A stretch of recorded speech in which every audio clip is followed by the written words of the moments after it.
Hi, I'm Daniel Underwood, BSc, MSc, soon to be PhD, and as part of my role as a STEM ambassador, I'm taking part in the Global Science Show 2021. Now sit yourself down, get comfortable as we explore the T of the compound microscope. But before we get to that, some definitions. What even is a compound microscope, you may be thinking? Well, it's a type of microscope that uses a series of lenses and the visible light around us to magnify small objects, so you can really see that fine detail. What even is magnification? Well, it's the ability of enlarging an apparent object, making something small seem something big. Resolution, the ability to distinguish detail. The better the resolution, the better you can see two small objects closer together. Refraction, the change in direction of light as it passes through an object. Very, very important in the design of a microscope. And field of view, well, that's an easy one. Just what you're looking at when you're looking down the microscope. The drama all kicks off in 1590 with some contention. The most commonly described inventors of the compound microscope are Hans and Zachariah Janssen. Although most likely Hans, Zachariah maybe would have been about 5 years old. I can't imagine a 5-year-old being involved in the design of a microscope, but who knows, maybe he was much more intelligent than I. But there are other people laying claim to such a thing.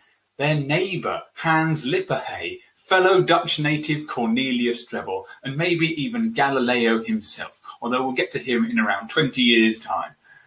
This microscope offered around 9 times magnification. It was a single metal tube with a pair of lenses slotted in. It's around 1.5 feet long and 2 inches in diameter. In 1610, we finally touch upon Galileo. His microscope was basically a longer, upside-down version of one of his telescopes, with some people saying it may have been 15 feet long. You could say that's gargantuan, Galileo. Not really a true compound microscope, as the eyepiece does not offer any magnification, but with it he managed to observe the membrane of an insect's eye. How pleasant. And whilst not appearing in many of his writings, Galileo is credited with making the microscope a more popular piece of scientific equipment.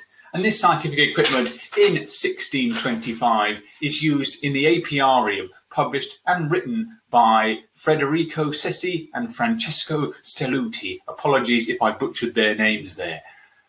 This is the first scientific publication to include microscopy, a detailed description of a bee. We're a long way off from looking at cells quite at this moment.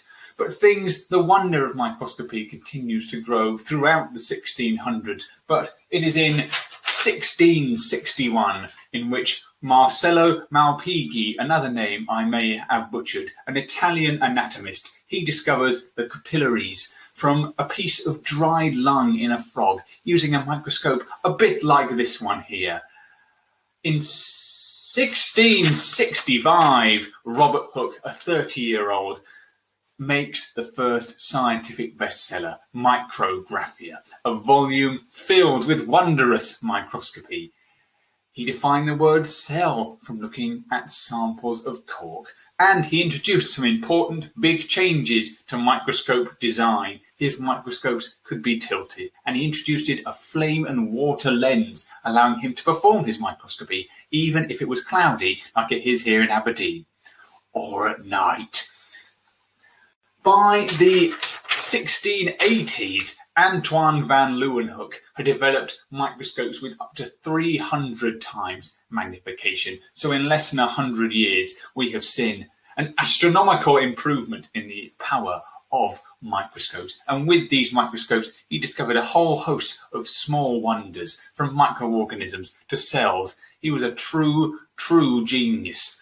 And as things continued to advance, better lenses, better lighting equipment, microscopes continued to improve. And in 1729, Chester Moore Hall developed achromatic lenses. These lenses dealt with some of the issues of refracted light that had plagued microscopes in the past, providing a cleaner, greater resolution image for the budding microscopist. In 1846, Carl Zeiss began to mass produce microscopes, and his company is still producing microscopes to this day. In 1860, Ernest Leice began to develop microscopes that allowed for different magnifications on the same unit by including a little turret with different lenses that allowed a whole broad range of magnifications on one single microscope. I know the microscope we have in the lab offers 10 and 100 times. Such a thrill.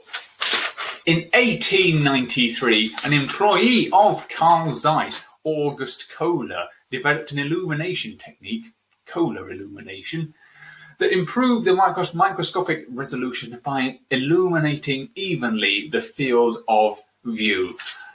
And that's pretty much it, even though plenty of time has passed since 1893. The microscope has stayed relatively the same. It looks relatively the same. It works in relatively the same way. It just offers somewhat better magnifications. But in 2021, compound microscopes are not the only sort of microscope out there. If you want to see the atomic, if you want to see the very, very small, if you want to see the fluorescent, science has a microscope for you. And that's it. That is my incredibly brief history of the compound microscope. Thank you very much.